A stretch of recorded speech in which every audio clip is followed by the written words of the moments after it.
Hi, it's Leon again, and this time I want to talk about Northern European weather, not the wonderful, great weather we have here in Malta in January. No, in Northern Europe, where you have the lows passing by with its adjacent warm fronts and cold fronts. We want to check the weather forecast, how accurate it is, and mix it with our own observations. And also understand what happens when the frontal systems pass through. What does it do with the wind direction, wind speed, the visibility, the rain, the showers, the thunder, and even the clouds. And that all tells us what to do, when to be careful. Maybe we want to stay in port, it's maybe safer there, or just put on clothes and reef and continue sailing, but at least you know what to expect. So let's say that we are sailing happily around. How nice is it when you have seen the synoptic chart, do have an overview, know what's coming, and then you can observe what is happening around you with your senses, with your eyes, with your barometer and radar and what you have. So we're sailing along, and here then approaches the fronts, the frontal system. The warm front in red first, then the warm air, and then the cold front. And I will draw this and explain this picture. So after you have listened to this, you might want to go back and have a look how this looks. Nicely drawn as taken from my book, Praxisguide Fahrtensegeln. Typically in Northern Europe, it all starts with a nice high pressure somewhere. And this pressure has an isobar around itself, which very nice, wonderful weather that everybody likes. And then soon enough there is a low approaching, a low which has less pressure. So that means that it is very low pressure around there, and then of course it increases a bit like this the closer we get to the high pressure over here. Maybe this is a low pressure of only 1000 hectopascal, and then this is 1004 maybe, and this is 1008, 1012, 1016. Well, you get the point. This is 1020 hectopascal. So let's say that this high pressure here maybe has a pressure of 1022 hectopascal, and this low has 999. So this is a typical situation how it is in Northern Europe. A low has frontal systems, two of them actually. So first comes a warm front, and that is symbolized like this. A high pressure doesn't have a frontal system, by the way. And then after that follows the cold front that has these triangles, and maybe they put them in blue color to distinguish them as well. So now let's see what we can discover from this. Well, first of all, I think it's interesting to notice that the isobars in the warm sector, this is the warm sector, by the way. Let's give it a name. So that is good. Let's call this the warm sector. Warm sector. Why is this the warm sector? Well, it's behind the warm front. So here is coldish air. So let's write here cold air, and behind here is also cold air, relatively cold air. So here in the warm sector, the isobars are rather parallel, and that is very typical. And the low and the high, everything starts to move here. So the low is moving, and it moves parallel to the isobars here in the warm sector. So these are parallel, and those symbolizes in which direction it goes. It goes into this direction towards the, in this case, they point a bit, well, I would say east-northeast. So this low is actually moving to east-northeast. So that's good to know that it is moving in that direction. The whole thing then turns a little bit, so that course here is also turning, but it always remains parallel to the isobars in the warm sector. And now let's say that we are happily sailing in this high pressure with very little wind. How can we say that this is little wind, by the way? Well, that is because it's very far between the isobars. So from here to there, it is very far. From there to there, it's close.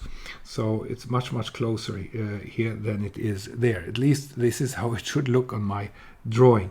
So when these isobars are far apart, then it is not so much wind. The wind direction is also easily distinguishable here, and that is because around a low pressure, the wind blows anti-clockwise around in the northern hemisphere, and as you can see, the wind is coming here and then it's going clockwise around the high pressure on the northern hemisphere. On the southern hemisphere is actually the opposite. The wind is parallel to the isobars, so it blows from there to there anti-clockwise and then clockwise around here, but due to the friction on Earth, it is actually going not from there to there, but pointing inbound a little bit, pointing inbound towards the low, because the air molecules, of course, want to go from high pressure to low pressure, but because of the Coriolis effect, it can't go a direct route, but it needs to go in a spiral form until it finally reaches the low. Okay, so it is parallel to the isobars and pointing inbound a little bit. How much inbound is the wind pointing? Well, it depends on the friction. Very high up where the airplanes are flying, it is very parallel. Hardly any inbound at all. But closer to the surface, it can be as much as 25 degrees, 30 degrees over land, and over sea, it's maybe some 15 degrees pointing inbound. And here we also have the wind direction pointing inbound towards the low, which means outbound to from the high, of course. And over here in the warm sector, that here we have it's going from there to there in parallel, pointing inbound a bit. So this is a typical wind direction that we find here. And over there, well, we can actually do like this. We can see that it is going pointing from there to there, but inbound a little bit. So this is the wind direction we have. So we can see the wind direction changes from something like south wind here and southwest winds here to northwest winds over here. Now imagine you are sailing along happily. So let's place ourselves here. This is our sailing boat. And now this sailing boat is then of course standing still, and it is the low moving eastbound or east-northeast. So the low and the fronts and everything is approaching us here from there to there. So relatively speaking, if you can follow me, that is as if to say that this sailing boat is relatively moving in the exact opposite direction. That's relative movement. So actually we can see what happens when we are moving in that direction. It's actually not us moving, it's the low moving over us. So let's see what happens. So first of all, we can see that the pressure that we have here, 1000 and maybe 14, 15 degree hectopascal in the middle here with south wind, the pressure will decrease to 1012, 1008, and maybe 1006 hectopascal here, and then the warm front comes. And after the warm front, in the warm sector, the pressure will remain almost the same. Maybe goes down a little bit because we're getting a little bit closer to that isobar, but hardly any difference. And after the cold front, the isobars are closer, stronger wind, and it increases very rapidly here from there to there. So the pressure increases. So we can see that the pressure is first high, then it is lower, then it remains the same, and here it has a steep curve upwards. And the wind direction is also interesting because here the southerly winds, well, if we see this low here typically being over Scotland or the North Sea or somewhere, and then we can imagine what do we have over here in that corner where that air is coming up from. Well, this one, this is if this is North Sea, this is Europe.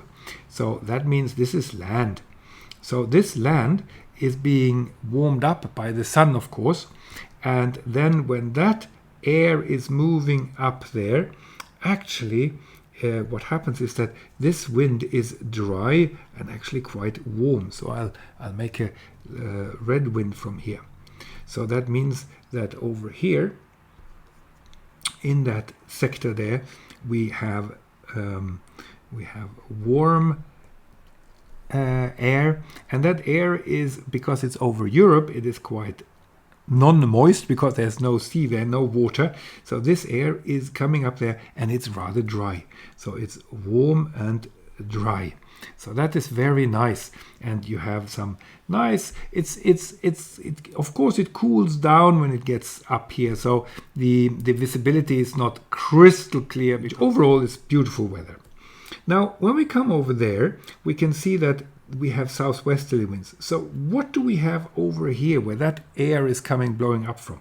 Well, if that is North Sea or Great Britain over here, this over here is the Atlantic, and the Atlantic is very moist. So it's very wet air. So that, and it's south from the south, so that means it's warm. So this is warm, moist air. So it's still warm. So we can have it as a red wind here. So this is warm air. So of course it's because of the warm sector. But the most important thing here is that it is moist air going north. So when it cools down on the way up, the air condensates, and even more droplets than here form. Very more droplets. So that means it is warm and it is moist. And what happens is that it condensates. So the visibility, well, it can be at best moderate, but very often it is poor visibility or even fog. And fog means that it's under 1,000 meters. Can you have wind and fog at the same time? Well, here actually yes, because the wind is pumping up all the time, new air up here, and yet we have fog. And this fog, because it is horizontal movement of air masses, this is called advection fog. So over here you can actually have advection fog. And this advection fog is not as dense. It's not as dense as radiation fog, which I will come to, but it is having such bad visibility that it is perfect for radar navigation. Go out and train and sail, because it's not very dense, but still it is poor visibility. Perfect for radar navigation. So here we know that we have some bad visibility. Now, how long does this last like this? Well, the fog doesn't disperse during the daytime or so. It remains the same until the weather changes, and that can be days and days, because not until this cold front is approaching and the wind here is changing, and that comes from a nice place here up in the polar region. So what do we have up here where that wind is coming from? Well, that is rather cold. And when it's coming cold, despite the fact that it could be moisture, but it doesn't matter. If it's moist, because like in a hairdryer, if you warm up the air while it's coming down here, it can take more and more moisture. So that is very cold air, obviously, because it comes from the polar region, but it is very dry because it is warming up like on a hairdryer. And that means that visibility here in the cold sector is perfect. It is good visibility, and the visibility can be fantastic over there. But there are some other problems coming in there because the wind speed is increasing. So this is the typical way that what happens when a front approaches, and when then we are in the warm sector, and then comes the cold front, and then comes the cold sector. Now let's look how the warm front looks like when we are at that position, and then see if we can see it approach. Well, we can see it approach here because the pressure is going down, and then the wind veers meaning that it goes from a from one direction and then it goes clockwise into another direction, for instance from south to southwest. That's called veering. The other direction is backing, by the way. So the wind is veering, not so suddenly I would say, but significantly. So now I will look from the side here, and I will have here the sea surface, and we are sailing happily over there. And then let's see how the warm front looks like. And the warm front is actually tilting this way. And the reason being is that we have a lot of warm molecules here. And the warm molecules, they are lighter than the cold ones. So we have fewer here, we have more molecules up here. What is the wind, or what's the air doing here? And the air is actually going blowing from here, and it is climbing up this slope. And what happens here along this slope is exactly the same thing as when air is climbing up a mountain. So when it is climbing up, these the air cools and the air condensates, and then clouds form. And all these clouds here are stratus clouds. So there are two types of clouds. One is stratus, that means that they are very diffuse, and then there are, that is stratus, and then there are clouds which are very fluffy and very distinct, and these are called cumulus clouds. These are the two main types of clouds. On the very top here, we have some clouds which are in the ice crystals. They are very, very high, and they look like skis. So I have a picture of that, and they are called cirrus.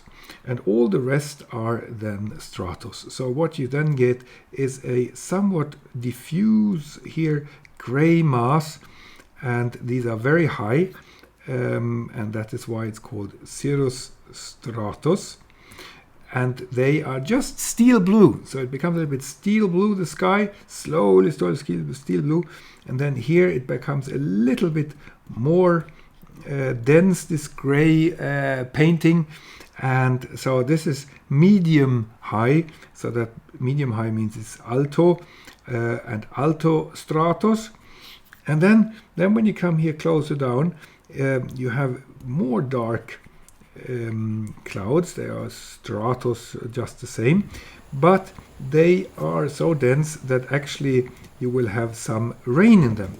And if you have rain in them, they're called nimbus. So nimbus means rain. So these are, because they are stratus and they have rain in them, they are nimbus stratus. So the rain that comes here are just as diffuse as the clouds themselves. So it is actually what you have here is drizzle. And it rains, as you can see, before the warm front. So this is where the warm front is touching the ground or the sea, but it rains before the warm front, and it drizzles. That is important. And the stratus can actually go all the way down to ground level, and then it is called just stratus. And if they're really, really on the ground level, you can have frontal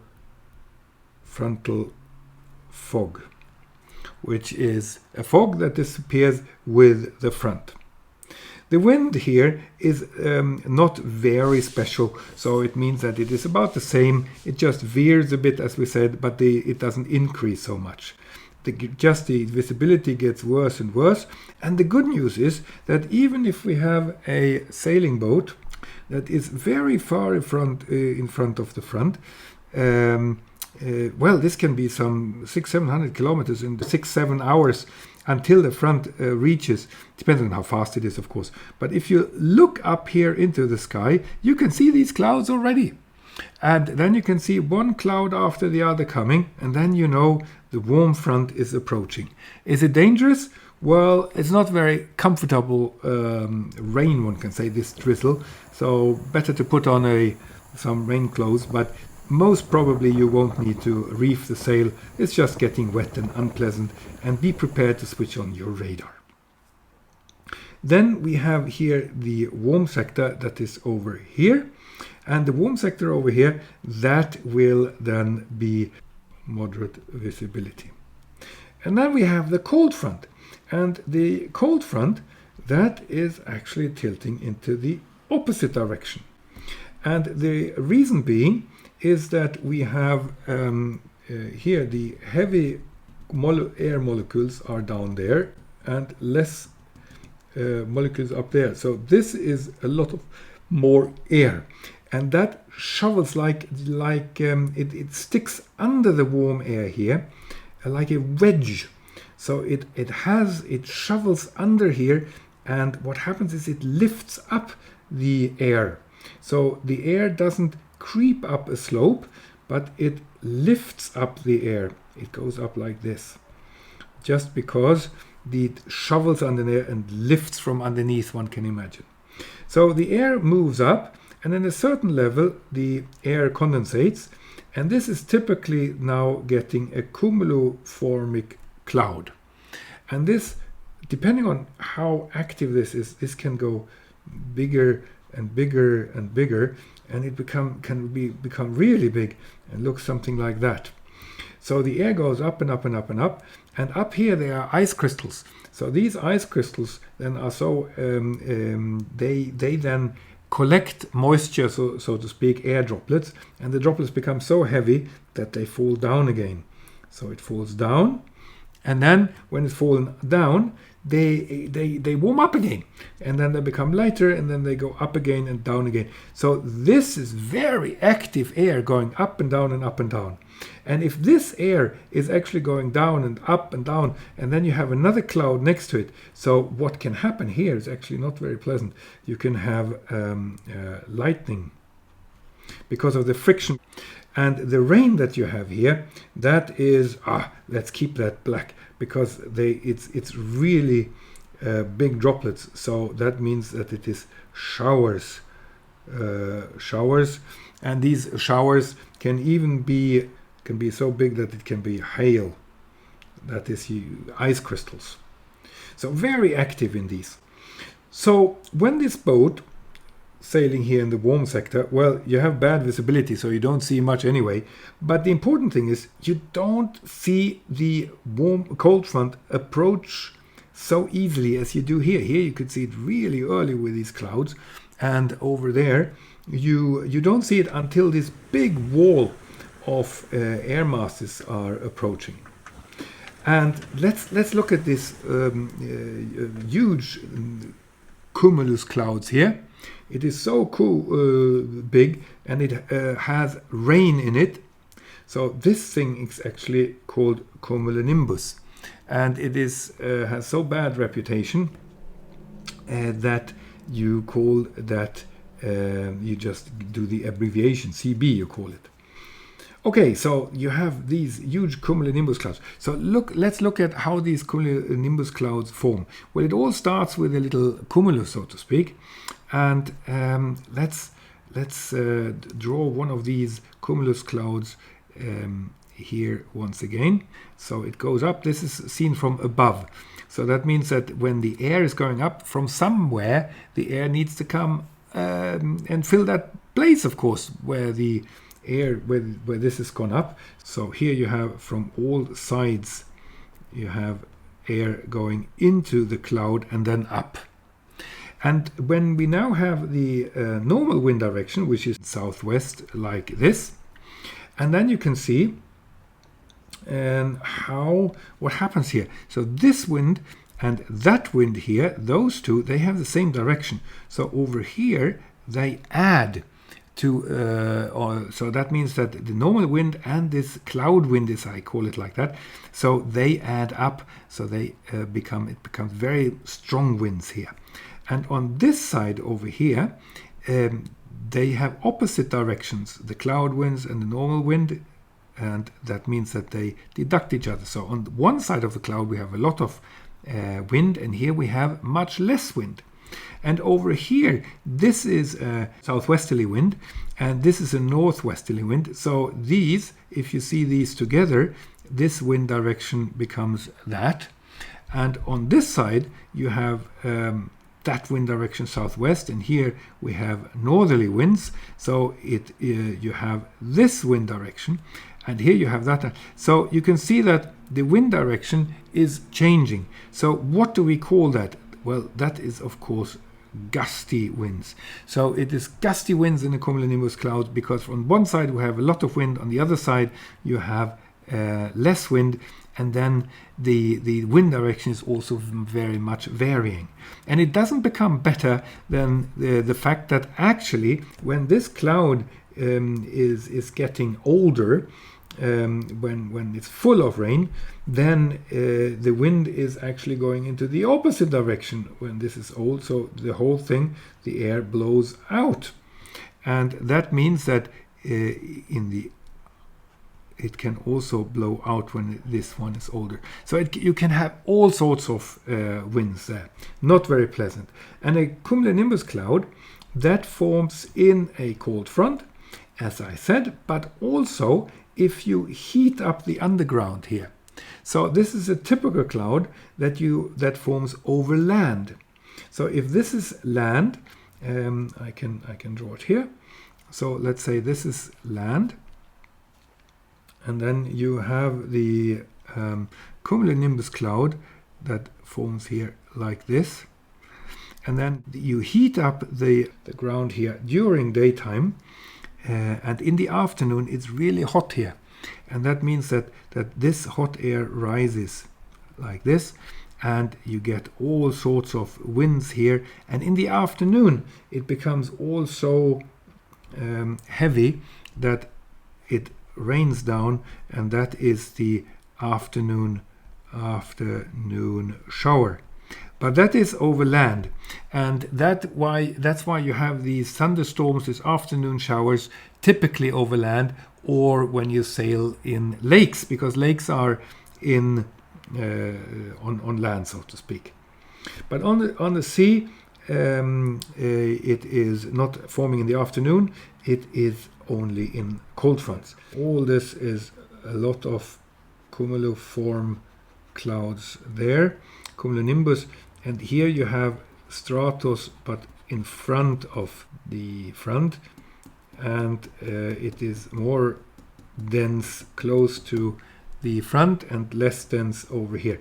After the cold front passes, we still have some isolated cumulonimbus clouds.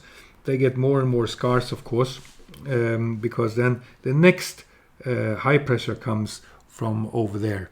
And that is what we call in Sweden weather every other day. So we have one day here, wonderful high pressure sunshine, and then we have rain, and then we maybe have some short warm sector.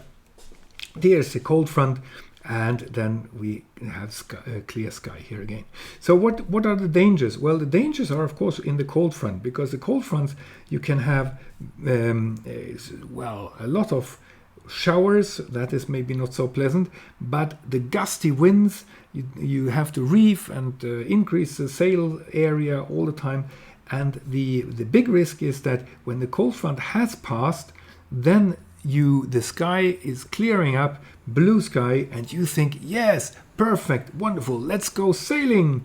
And then, important to remember, the wind speed increases after the cold front. So that is really dangerous, that you think everything's fine, and then the wind increases after the cold front. So we have now spoken about advection fog that forms here. We have spoken about frontal fog that is here in the front, but we haven't spoken about radiation fog. And let's look at radiation fog. It has nothing to do with these fronts. It has to do with land. So here we have land, and then we have some blue water here. And what you have to remember is that radiation fog typically forms in autumn, and it needs to have a clear sky at night, stars and moon, and it helps if you have high pressure and no wind. like when you cool down the land, it cools down much faster than the water, then nothing moves actually. It is not moving at all, but this land is radiating out heat. It radiates. So it's like when you're sitting and getting cold or sleeping without a blanket. Because the clouds, they are like the blankets of the earth. So if you have clouds, then it's like putting on the blanket. But here, when you have no blanket, it radiates all the heat. So it goes up during night, and then it doesn't take long until here, where it's getting really cool, air here condensates. So you form a little cloud, a stratus cloud over here, very close to land. Not high up, very low, because that's where it's cold. And it helps a lot if you have a slope and if you have a river, for instance. So here is a river, and a river is moist. So that helps, of course, to form these very thin stratus clouds. And then these clouds, they slide down, and when they slide down, they might even accelerate. So here are the clouds going out at sea. When the air then goes out at sea and reaches a certain point here, because the sea is warmer, the air then warms up. And when it warms up, of course, it can take up more moisture. So over here, you don't have any clouds. So or fog, that's what it is. It's radiation fog. So actually, when you can be sailing over here happily with good visibility, while over here you can have very dense fog. Very dense fog. How far is this out? Well, it's about 2 to 3 nautical miles. And even if you are sitting here on a skyscraper or the Eiffel Tower or something, up here above, you can actually look above the clouds. It's very strange. And maybe you have seen the dancing elves. Then you can see these little clouds that are forming very close to the ground. Yes, so what you do here, when does this disperse? Well, the advection fog, that took ages until the Coldfront passed, but this is very easily solved, by the way. So all you need is take away the moon here and place instead the wonderful sunshine. So in the morning, the sun is burning up this clouds, as they say. So that means that all this disperses, and that means that you are having a great possibility to go out sailing at around 11 or 12 o'clock. That's about when it is. So when you wake up in the morning and you hear foghorn boot from big ships, and then you don't have to even look out of your hatch, because you know that is radiation fog. And you just turn around, stay in bed, and wait until the sun comes out and it all disperses. Sometimes I get the question, what is a high pressure and what is a low pressure? What is the border? Well, I also always answer and say, well, how high is a mountain? Is it a high place or is it a low place? Because in Switzerland, you have valleys which are very high up. It all depends on your neighbors. So the same applies here. So here I have a synoptic chart where you can see the low down there of 1014 hectopascal and the high up there in the right top corner of 1012 hectopascal. So the low is low compared to the highs around it, and the high is high compared to its lows around it.